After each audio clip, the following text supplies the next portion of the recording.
এই গাছে প্রচুর পরিমাণে লিচু ধরেছে, কিন্তু লিচুগুলোতে আহ সবগুলোই দেখেন কি অবস্থা, লিচুগুলো স্ক্রিনে দেখতে পাচ্ছেন একেবারে 50% লিচু এখানে ফেটে গিয়েছে। আসলে এটাই যে ফেটেছে, এটা ফাটার কারণ প্রধানত রাতে প্রচুর বৃষ্টিপাত হয়েছিল। তো অতিরিক্ত বৃষ্টিপাত হয়েছে মানে যে গাছ অনেকদিন ধরেই পর্যাপ্ত পরিমাণ পানি পাচ্ছিল না।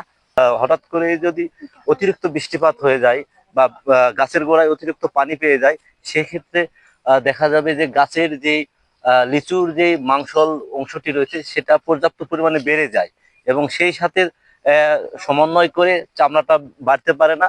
সে কারণে লিচু হঠাৎ করে এভাবে ফেটে যায়। এটি আসলে সেই আবহাওয়া জনিত বৃষ্টির কারণেই এভাবে কিন্তু লিচুটা ফেটে গিয়েছে। এছাড়াও লিচু আরো বেশ কয়েকটি কারণে ফেটে থাকে। যেমন আপনারা জানেন যে যদি ছত্রাকের আক্রমণ হয়, সেক্ষেত্রে এই যে লিচুর যে ত্বকটি রয়েছে, চামড়া রয়েছে, এই ত্বকটি নষ্ট হয়ে যায়, সেখানে একটি স্পট পড়ে এবং সে ত্বকটি আর বাড়তে পারে না, ভিতরের মাংস অংশটি বেড়ে যায়, তখন লিচুটা ফেটে যায়। এছাড়াও যদি মাছি পোকা হুল ফোটায়, সেখানে ক্ষতর সৃষ্টি হয় এবং সেখানেও কিন্তু ফেটে যায়।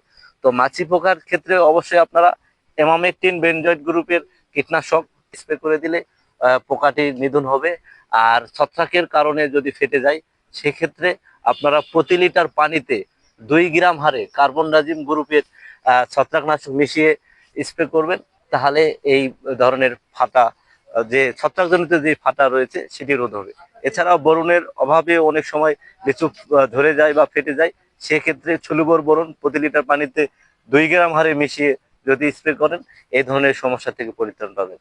এই গাছে যে সমস্যা, সেক্ষেত্রে এই গাছে করণীয় ছিল যে এই গাছে রেগুলার নিয়মিত সেচ দিতে হতো, গাছের সব সময় পানি দিতে হতো।